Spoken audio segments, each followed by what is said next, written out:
Hello everybody, my name is Richard Vigorelli and this is Vigorelli Institute. Now, I've been doing a lot of writing lately, that's why I haven't uploaded a lot. Book 2 is well underway. Right now I'm kind of in the end stage of getting plot holes spackled in, I guess you could say. Absolutely. And also beefing up the third act, but this isn't about that.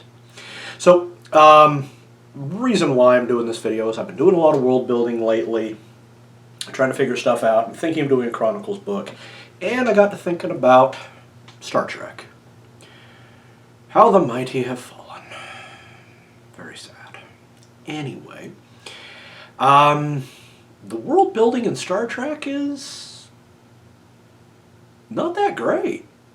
You know, coming to think of it all. Okay? And we'll get into what I mean here, okay? But before I get moving, I want to kind of give you a little bit of context here. First of all, when I say Star Trek, I mean original series, Next Generation, Deep Space Nine, Voyager, online game, novels, and appellate lore. I am not going to include under any circumstances, because it is fan fiction with a lot of money behind it, Discovery and Lower Decks, so leave it in the comments. Now,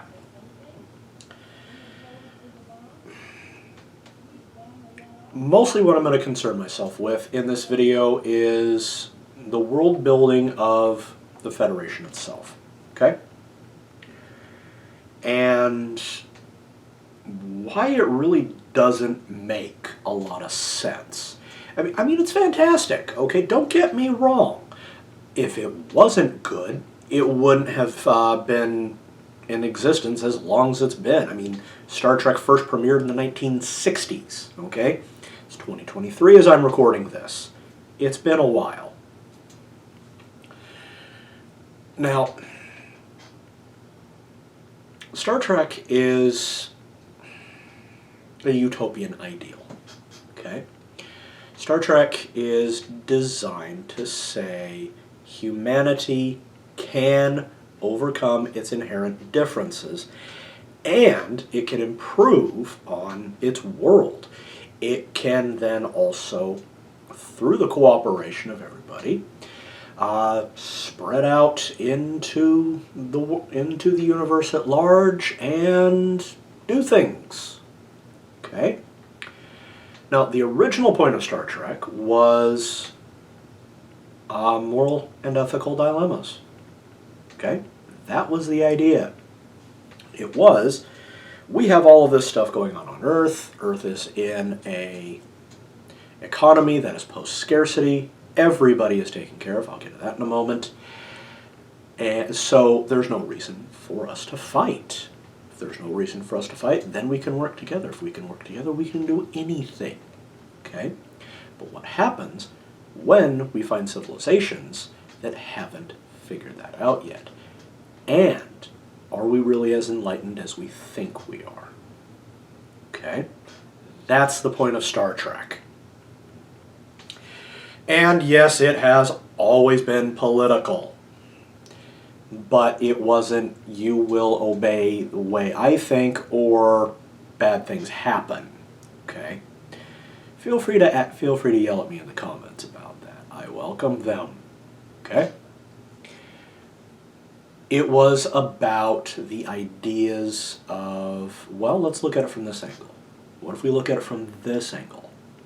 Okay, are we both saying the same thing? Turns out we are, just looking at it from different angles. We're cool, bro. Or no, we're not seeing it the same way. We have a problem. How do we solve the problem? That's what the show is about, okay? Now, looking at the Federation itself, okay, it is a vast interstellar empire. It's not an empire, shut up, it's an empire. Okay, you have how many systems? You have how many species? All under one big banner. That's an empire. Okay? Now, according to canon lore, and this was brought up in an episode of Deep Space Nine, it's vast. It actually straddles two whole quadrants, the Alpha and the Beta. We're not exactly clear on if Earth is in the Beta or Alpha quadrant. Anyway. Okay. That's a little hiddly-piddly, but we don't need to worry about that. Okay? And it's ever expanding because they meet new civilizations, new species, and they're like, dude, you're cool. Hey, you want to come join our club? Yeah, I'd love to, bro. And they dive in. There's an induction ceremony. Everybody's happy. Yay. Okay? Humans live all over the galaxy. They've got shipyards and fleets and all of this. You can have anything that you want. Life is good. The whole point of existence is to better yourself and everybody around you. Okay. First of all, let's tackle the size of the stupid thing. I did that in a video before. It was Space Empires Meet Logic, I believe it is. Anyway, it's in there. Okay? It wouldn't exist. I'll tell you why. Okay? First of all, let's just concern ourselves with humans. Okay? And you also need to understand the absolute size of the galaxy. Not the universe. Nuts to the universe. Galaxy. No. Solar system. Okay? The star system that I am in, you are watching everything, your entire life will take place here, is end to end, from the outermost extremity of the Oort cloud to the outermost extremity of the Oort cloud, is 2 light years. Okay? So the radius of our star system is 1 full light year. Okay? That means if you started out at Earth, jumped in your spaceship, punched it, shot up to the speed of light in a matter of a second, it would take you 1 year to leave the star system. But that's not right. Oh, no, it is. You see, we're only 8 light minutes away from the sun. Well, 8.5. 8.5, give or take. Okay? So a minute, year, not exactly a big deal. Okay? By the way, most of it is empty space. Okay? Well, we'll do it speed 2. That's warp 2. Okay, it'll take you 6 months. Okay? Warp 4 will take you 3. Yeah. Warp 8 will take you a month and a half. And we've already kicked out the average space vessel in the Federation. Okay? Alpha Centauri is 4.5 light years from Earth. Okay? So the speed they're traveling at as defined is incorrect. Okay? When they're saying warp, comparing it to the speed of light is just grossly wrong. Yes, I know, many people have mentioned this, okay? But it bears mentioning because of why the Federation wouldn't even actually exist, okay? It's too damn big, okay? Because of a very fundamental fact of an empire, okay? An empire, the definition of an empire is disparate peoples, disparate languages, all under the same government. Okay? The United States is an empire. Okay?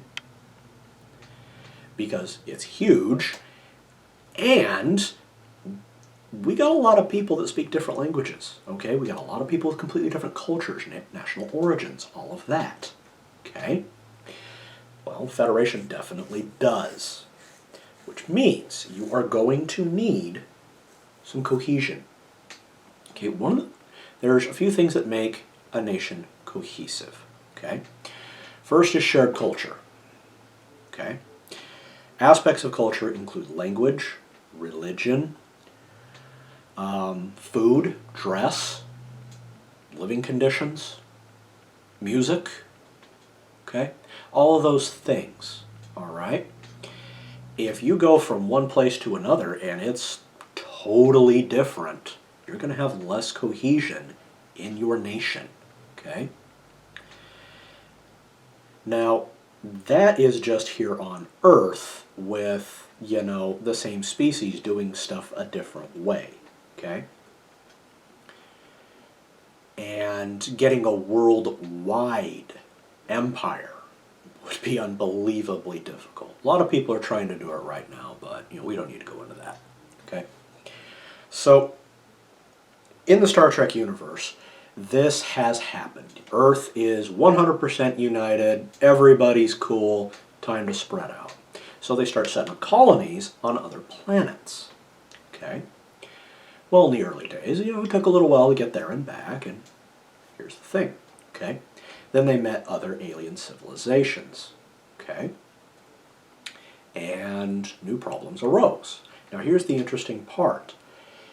A nation, especially an empire, will lose cohesion if there's not enough communication, communication is not timely, there is not shared culture, and there is not shared protection from bad things, be it an outside force or a natural force.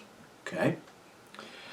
So, if we are 4.5 light years away from Alpha Centauri, okay, we'll travel at maximum warp, and the aliens have already shown up, wiped out the colony, well, guess what? It's gone. We just barely found out about it, jumped in the car, punched it, and we're there years afterward. Okay? Bad guys may have even set up shop already. Okay? Maybe there's a plague. Okay? They call for help. It's already dead and gone by the time we get there. Okay? So the colonies would have to be self-sufficient. Okay? Because the amount of time it takes to communicate, the amount of time it takes to travel. Okay? So, this is also something we're going to find when we do ever get out of this star system, even over to just the next planet, okay? If we actually set up a colony on Mars, Mars is on its own. We're not going to be able to help. They're stuck, okay? So, with all of that going on, it would actually be extremely difficult to create a cohesive empire from the get-go, okay? By the time technology catches up to where it's virtually instantaneous like it is today, and travel is really nothing more than a minor inconvenience. It's like me here in Tennessee driving to my old place in Utah. It takes me about a day, day and a half. Well, I can do it in 24 hours if I really push, but you want to usually do it in about 3 so that you're cognizant when you arrive. Okay? Something like that would require a significant step of technology that we can't even conceive of yet. Okay? In order to make that cohesive and maintain culture, maintain traditions, even language, it would take hundreds of years from founding, okay? At which point, the thing to create the cohesion is so out of date that the cohesion can't possibly happen because there's no comparison, okay? I highly doubt we would even look the same by that point. We would still technically be human, but you would look at the person and say, hey, you're from Alpha Centauri, okay?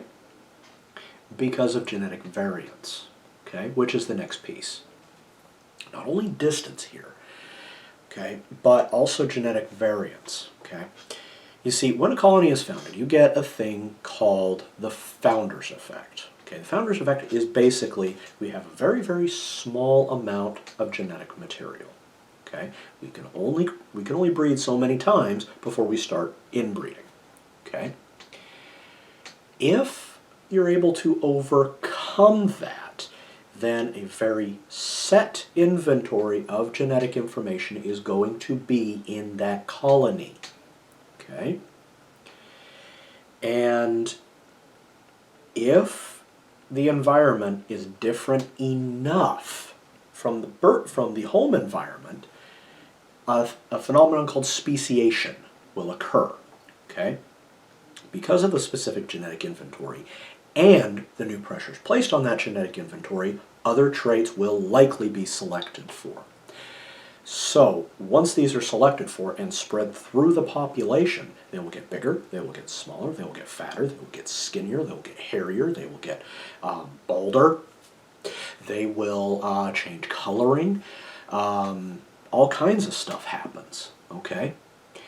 As new traditions get created, because a new culture gets created, then new ways of thinking about things will happen. New words will get created through slang. It's a natural thing. Okay? As those words become endemic within that language, a new dialect will take shape.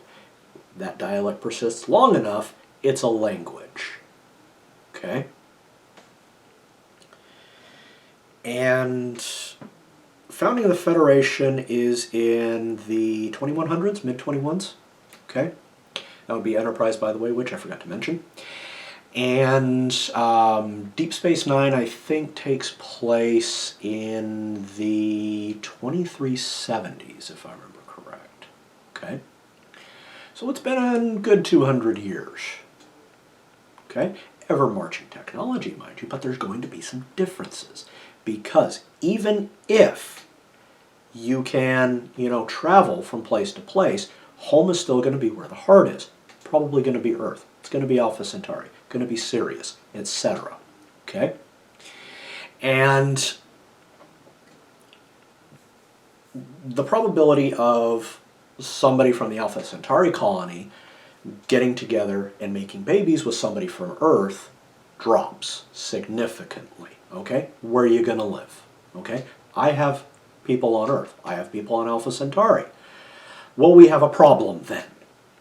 Okay? One of you is going to have to move because there's not a planet in the middle. Okay? So, it's going to become ever more likely that a person on a given colony is going to remain on that colony and have a life on that colony. Just like Earth. Even though we want to spread out, it's going to be more going there for work and coming home.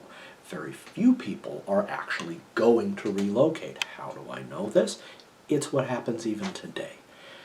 While 99% of the human population, up until about 30 years ago, lives and dies within 5 miles of where they were born, granted that statistic is probably incorrect. Today, it really hasn't changed that much. Okay? I'm kind of weird in many ways. Okay, yes, right now we have a massive amount of migration going on with people. It's more for political and economic reasons than, well, I just want to go live there. Okay?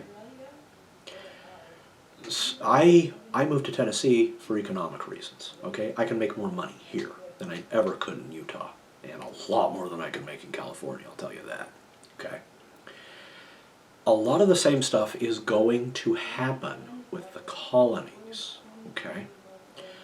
The only way you're going to get a mass migration from one population center to another population center is if there's ample opportunity in the other one. Okay? It could be positive, it could be negative, we don't know. But unless that happens, there's not going to be a lot of pull, so the genetic bottlenecks are still going to exist, and evolution will take place within those populations, both on the micro side and the macro side, both genetically and culturally. Okay? Eventually, they will be so different, they cannot find any commonalities within reason, and why are we even talking? Okay? So, now, with the Federation, they are able to maintain a fantastic economy all throughout their member worlds, and travel throughout those member worlds is fairly easy.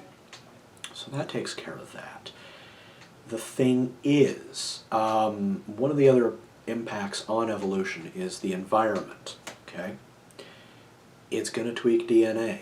The radiation's different on these worlds, okay? The biology is probably different on these worlds, and that's another thing, okay?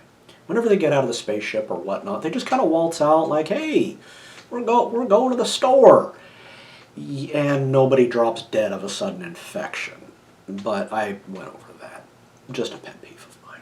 Also, everybody speaks English. No. Alright, so.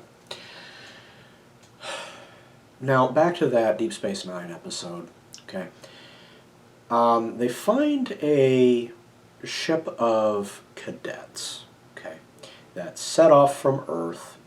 They were high-ranking cadets. They were super cool, basically the honor students. They went out with a skeleton crew of officers and got attacked. The kids managed to keep things together. Of course, this is alleged. I think they offed them. But anyhow. Okay. They took over the ship and joined the war. Okay. The original mission was to circumvent the Federation. It was going to take them 2 years at high warp. Everything that I've just gone over, it's impossible, okay, for this to happen. The probabilities are so minute that this country would even exist, okay? But let's get away from this horse, okay? Another one of the things that drives me nuts is how everybody is just so get up and go do everything, improve yourself, improve the world mentality, okay? Humans are lazy. Profoundly lazy, okay? If we had a piece of technology that can give you all the food, all the water, all the clothing, housing is free, okay? There's no need for you to commit crimes, okay? Do you want to know what people would do? Okay?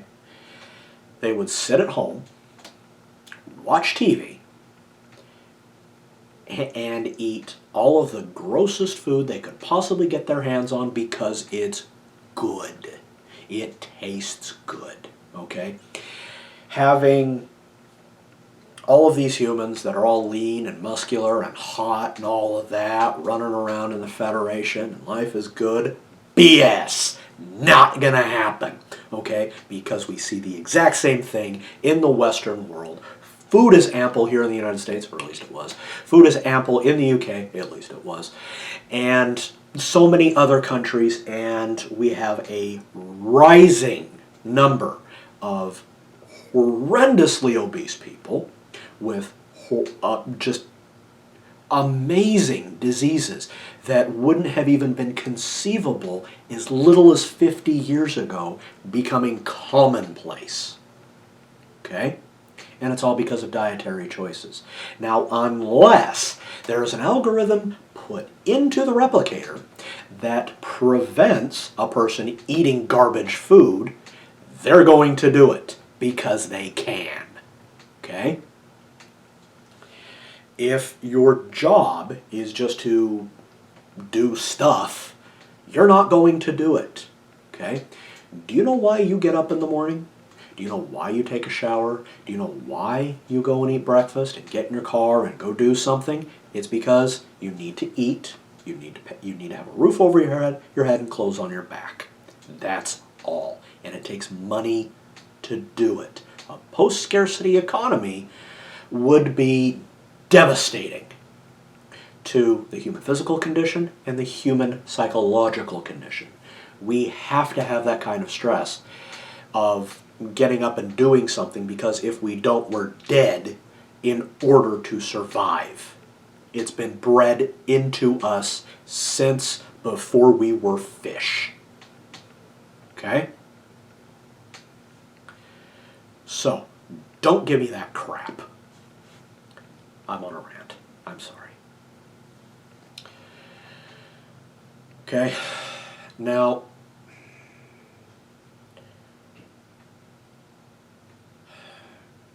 the technology of Star Trek, yes, I know, it's sci-fi, it's not supposed to make sense. Shut up.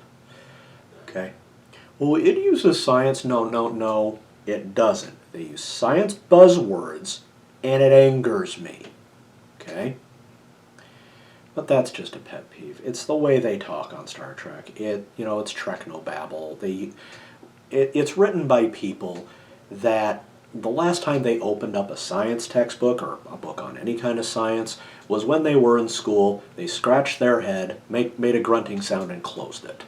Okay? They didn't learn anything.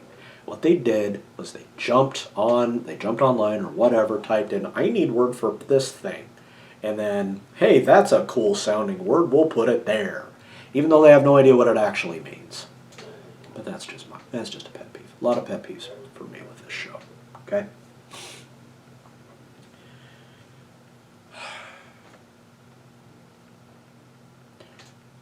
I would also expect a lot of things going on in the Federation.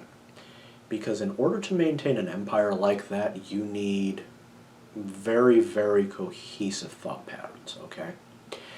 And there doesn't seem to be any factionalization within the Federation, okay? I mean, let's just pick a relatively cohesive country, okay? The UK. There's factions there. Oh yeah. There's Labour Party, there's the Conservative Party, there's the Tories, I don't know if those are the same. There's a group that wants communism, a group that wants it to go fascist, there's a group that wants Scotland to go off and do whatever it does, there's a group that wants Wales released, there's a group that wants England to just say nuts to the lot of you, we're going to do our own thing over here. It's far from a unified kingdom. In all reality. Same thing here exists in the U.S. We're in the middle of a cold ideological war, okay, between liberals and conservatives, between the far left and the far right. The same thing is going to persist in the Federation, okay? This peace, love, unity stuff that is depicted on Star Trek would never actually exist. There would be infighting and backstabbing and espionage plots and political issues going on all over the place, and that's just on Earth. Never mind the colonies. Okay? I'm telling you right now, there is absolutely no way in any form of logic that the Federation could possibly exist. It's complete nonsense. That's about all I've got for you. So, if you're new to the channel, you want to yell at me, whatever, do the YouTube things. Like, subscribe, leave a comment, etc. You can follow me on Twitter. Richard Vigorel1 is the handle. You know where the ad is. Okay, you can go to my website, vimandvigorelli.com or vigintmed.com. Feel free to buy some merchandise, like this t-shirt I'm wearing, like the flag behind me, so many other things. I've got a book. It is around here somewhere. Desk is a bit of a mess, okay? So, I'll be back later. I'm going to go have a drink and cool off. Take care, guys. Bye-bye.